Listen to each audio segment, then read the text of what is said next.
इतिहास में आज हम बात करने जा रहे हैं नवलेखनवाद की। इससे पहले के वीडियो में हमने प्रयोगवाद और प्रगतिवाद को अच्छे से पढ़ा और समझा। हिंदी साहित्य के इतिहास की श्रृंखला में जैसे हिंदी साहित्य का इतिहास आपका खत्म हो जाएगा, तुरंत ही आपको इसकी एक्सरसाइज हमारे व्हाट्सएप ग्रुप के द्वारा प्रोवाइड कराई जाएगी और फिर उसका सोल्यूशन आपको दिया जाएगा। हम आपसे बार बार ये कहते हैं, हमारे व्हाट्सएप ग्रुप से अगर आपको जुड़ना है तो हमारे व्हाट्सएप ग्रुप पर आप मैसेज करिए ज्वाइन मी का, और हमारा व्हाट्सएप नंबर है 81 82 87 32 43। पढ़ना ही सब कुछ नहीं होता है कि हमने पढ़ लिया और हमें आ गया। हम ये कैसे जान पाएंगे कि जितना हमने पढ़ा उतना हम सीख पाए या नहीं सीख पाए। इसके लिए हमें क्या करना है, हमें एक टेस्ट देना होता है और यही टेस्ट ही आपको किसके द्वारा कराया जाएगा, एक्सरसाइज के माध्यम से कराया जाता है। ठीक है, तो आप उनसे हमारे व्हाट्सएप ग्रुप से जुड़ने के लिए इस नंबर पर मैसेज कर सकते हैं ज्वाइन मी, जिसके तहत हम आपको अपनी कुछ कंडीशंस बताएंगे और अगर आपने कंडीशंस फॉलो किए तो हम आपको अपने व्हाट्सएप ग्रुप से जोड़ देंगे। चलिए आज हम बात करते हैं नवलेखनवाद यानी नई कविता। हिंदी में जो भी खेल होता है वो सब शब्दों का है। शब्द अगर आप सीख गए, उनका अर्थ सीख गए, तो आपको कुछ भी रटने की आवश्यकता नहीं है। हिंदी ही क्या, अगर हम बात करें सोशल स्टडी की, अगर हम बात करें मैथ की, तो अंकों के साथ साथ या जो भी हम कह सकते हैं उसके जो भी उसके अंदर का मटेरियल है, यानी जो भी उसके अंतर्गत आता है, उसको हम तभी कर पाएंगे जब उन शब्दों को सीख जाएंगे कि आखिर हमसे पूछा क्या जा रहा है। चलिए इसी बात को हम लेकर आगे बढ़ते हैं। नवलेखनवाद यानी नवलेखन, नया लिखा गया। वाद जैसे हमने आपको बताया प्रगति काल और प्रयोगवाद, वैसे नवलेखनवाद, वाद का अर्थ हो गया काल यानी समय। वाद को क्या कह सकते हैं, काल अर्थात समय। नवलेखन, नव मतलब नया, लेखन मतलब लिखा हुआ, यानी ये एक ऐसा समय था जिसमें नया लिखा गया, यानी प्रगति को भी छोड़ दिया गया और जिसका प्रगति के द्वारा जिसका प्रयोग किया गया था उसको भी पीछे छोड़ दिया गया। यानी जो साहित्य सृजन किया जा रहा था वो एक नए तरीके से किया गया। उसी को नाम दिया गया नवलेखनवाद। उसी को नाम दिया गया नवलेखनवाद। नवलेखनवाद के साथ साथ इसी का नाम बाद में नई कविता के नाम से भी जाना गया। नई कविता, दोस्तों यहाँ पर हम एक चीज देखते हैं, ये नई कविता, तो कहने का अर्थ है क्या नवलेखनवाद था उसमें सिर्फ और सिर्फ कविताएं लिखी गई, इस कारण इसे नई कविता का नाम दिया गया? नहीं, कारण था जगदीश गुप्त, मैत्रीशरण गुप्त के पुत्र जगदीश गुप्त ने 1954 में, ध्यान से देखना, जगदीश गुप्त ने 1954 में एक पत्रिका लिखी थी जिसका नाम था नई कविता। क्या नाम था? नई कविता। इस पत्रिका ने इस काल को एक नया आयाम दिया, एक नई दिशा दी, एक नई गति प्रदान की, इसीलिए इस काल को नई कविता के नाम से भी जाना जाता है। क्लियर? कब लिखी थी? 1954 में। किसने? जगदीश गुप्त ने। कौन सी? नई कविता, इसीलिए इस काल को नई कविता के नाम से भी जाना जाता है। क्लियर? इतनी बात समझ में आ गई। चलिए हम आगे बढ़ते हैं।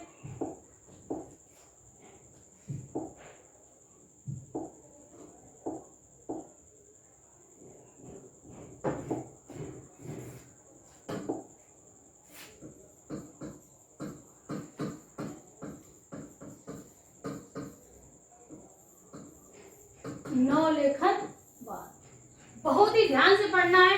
नवलेखनवाद, नवलेखन नाम क्यों दिया गया? कारण नई प्रगति रचनाएं, नई प्रगति के कारण यह हम कह सकते हैं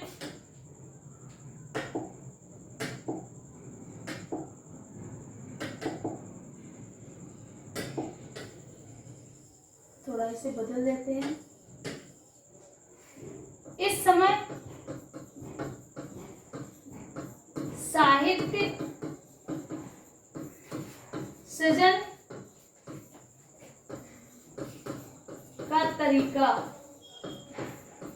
कैसा था? बिल्कुल नया था, यानी बिल्कुल नया था। इसीलिए इसे क्या कहा गया? नवलेखनवाद। ये क्या कहा गया? नवलेखनवाद। अन्य नाम, इसको अन्य किस नाम से जाना जाता है? नई कविता। किस नाम से जाना जाता है? नई कविता। क्लियर?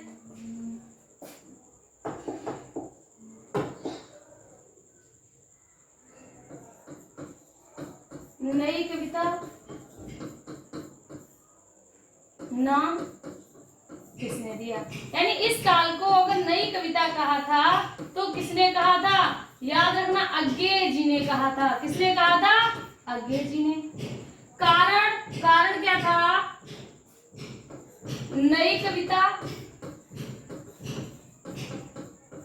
नामक पत्रिका, नई कविता नामक पत्रिका किसने लिखी थी? जगदीश गुप्त ने। किसने लिखी थी? जगदीश गुप्त ने। कब लिखी थी? 1954 में। कब लिखी थी? 1954 में। इस कारण अज्ञे जी ने इस काल को नई कविता काल के नाम से संबोधित किया। वैसे अब देखो यहाँ पर एक पॉइंट क्या बनता है? नई कविता लिखी कब गई थी? 1954 में। लेकिन हमारा नवलेखनवाद का समय क्या है? नवलेखनवाद का समय कब माना जाता है? 1951 ईस्वी से। 1951 ईस्वी से अब तक, यानी कह सकते हैं द्वितीय तार सप्तक के आरंभ।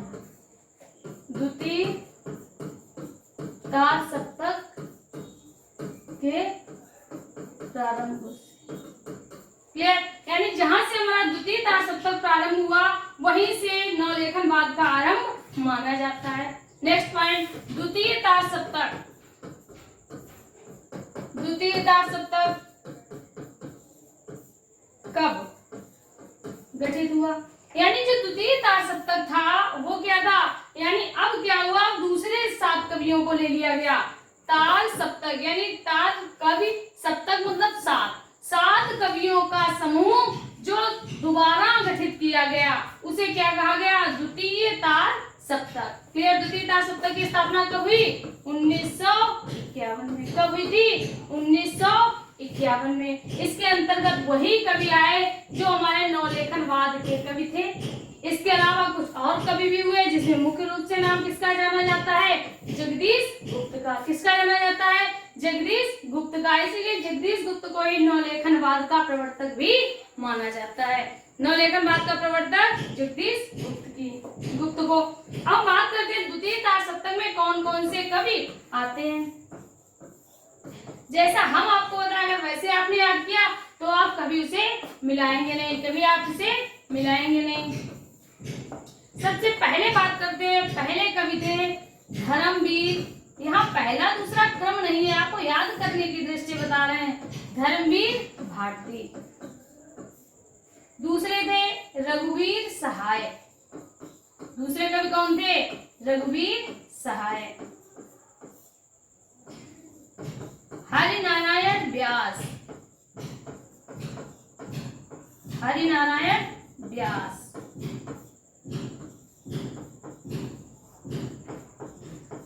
शकुंतला माथुर। भवानी प्रसाद मिश्र।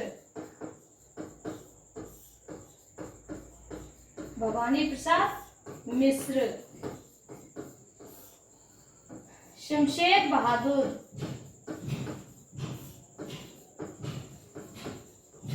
शमशेर बहादुर। नरेश मेहता।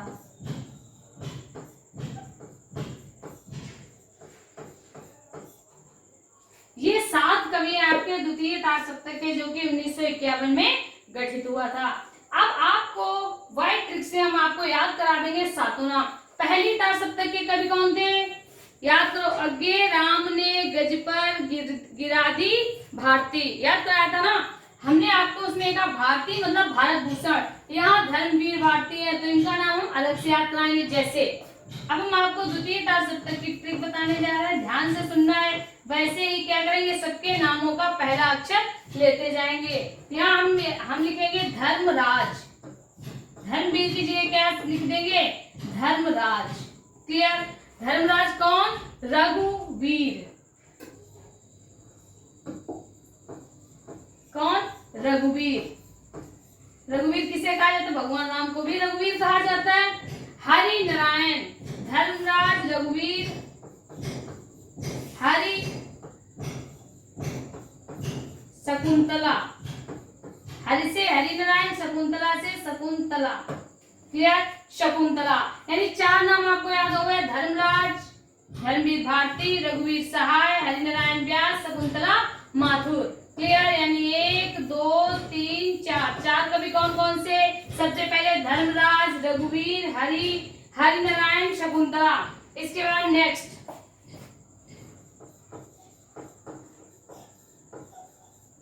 भवानीपुर, भवानीपुर के कैसे, बहादुर, भवानीपुर के बहादुर, बहादुर नरेश थे। आपको पता होगा भगवान राम जो थे उन्हें क्या मिला था, भगवान जो राम थे वो वन को गए थे, और वन को अकेले नहीं गए थे, किसके साथ गए थे, उनके साथ सीता जी थी और लक्ष्मण भी थे। क्लियर? तो वैसे ही याद करें, धर्मराज, रघुवीर, रघुवीर कौन, जी हाँ वही भगवान रामचंद्र। धर्मराज से धर्मवीर भारती, रघुवीर से रघुवीर सहाय, किसके साथ गए थे, हरि, हरि कौन, यानी हम हरि समझ ले लक्ष्मण जी हुए हैं। वैसे हरि तो भगवान राम को ही कहा गया, राम अवतार थे हरि के। दूसरी कौन, शकुंतला, इनके साथ एक लेडीज थी, वो कौन, शकुंतला। कहाँ, भवानीपुर के, भवानीपुर के बहादुर नरेश थे। क्लियर? 4 हो गए, 5 6 और 7। क्लियर? तो समझ में आ गया होगा। पहला, अज्ञे राम ने गज पर नहीं गिरने दी भारती या गिरा दी भारती। दूसरा, धर्मराज, रघुवीर, हरिनारायण, शकुंतला भवानीपुर के बहादुर नरेश थे। अब हम बात करते हैं इनकी रचनाओं के बारे में।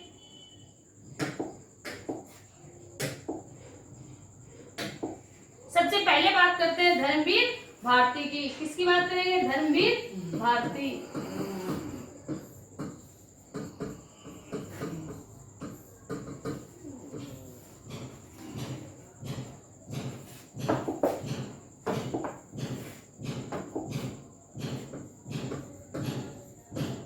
अंधा युग, बहुत ही ज्यादा इनकी फेमस रचना है। अंधा युग, कनुप्रिया, अंधा युग, कनुप्रिया, ठंडा लोहा। क्लियर? अंधा युग, कनुप्रिया, ठंडा लोहा। नेक्स्ट, दूसरे, रघुवीर सहाय, रघुवीर सहाय। ये तो रघुवीर सहाय की रचना थी आत्महत्या के विरुद्ध। आप हमारे साथ बोलिए, कौन सी रचना थी, आत्महत्या के विरुद्ध। क्लियर? पहली रचना आत्महत्या के विरुद्ध। नेक्स्ट रचना है हंसो हंसो, हंसो हंसो जल्दी हंसो। नेक्स्ट इनकी रचना कौन सी है, हंसो हंसो जल्दी हंसो। रघुवीर सहाय की पहली रचना आत्महत्या के विरुद्ध, दूसरी रचना है हंसो हंसो जल्दी हंसो। दोनों रचनाएं आपको याद हो गई होगी। पहली रचना आत्महत्या के विरुद्ध, दूसरी रचना हंसो हंसो जल्दी हंसो।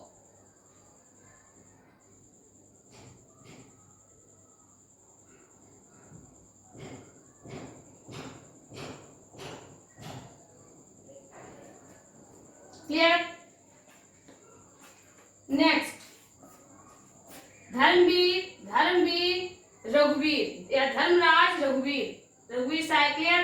किसके साथ, हरिनारायण,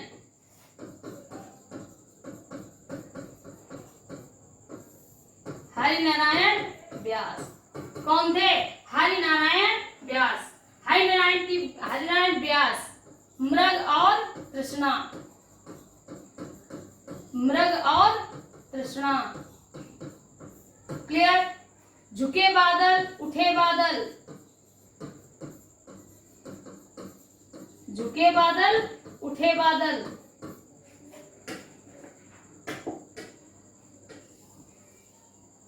झुके बादल, उठे बादल।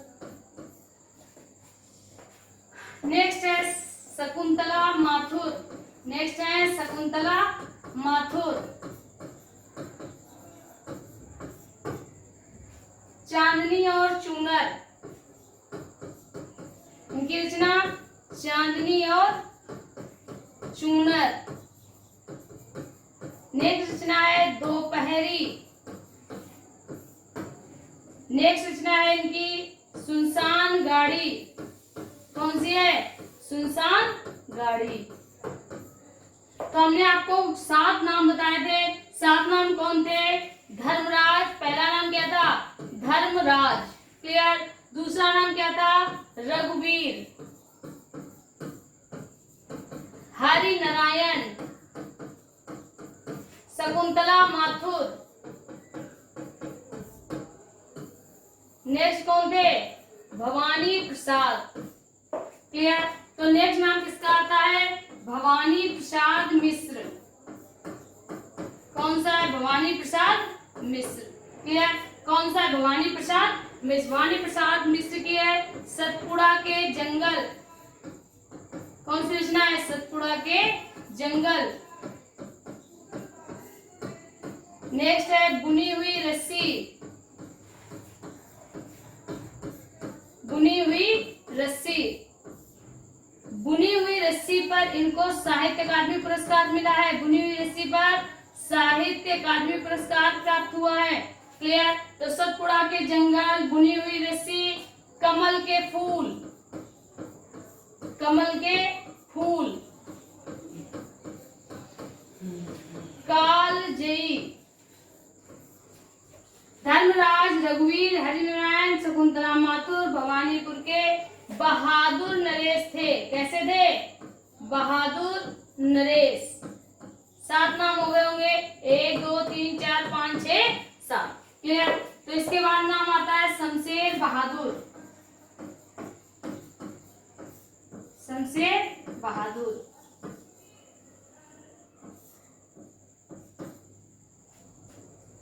शमशेर बहादुर की रचना है अमन का राग। कौन सा है? अमन का राग। नेक्स्ट है चुका भी नहीं हूं, चुका भी नहीं हूं। क्लियर? पहली रचना अमन का राग, दूसरा चुका भी नहीं हूं। नेक्स्ट है इतने पास अपने। क्लियर? कौन सी रचना है? इतने पास अपने। कौन सी रचना है? इतने पास अपने। नेक्स्ट है नरेश मेहता। नेक्स्ट कवि कौन से हैं? नरेश मेहता। नरेश मेहता की रचना है वन पाखी सुनो, वन पाखी सुनो। नेक्स्ट है बोलने दो चीड़ को, बोलने दो चीड़ को।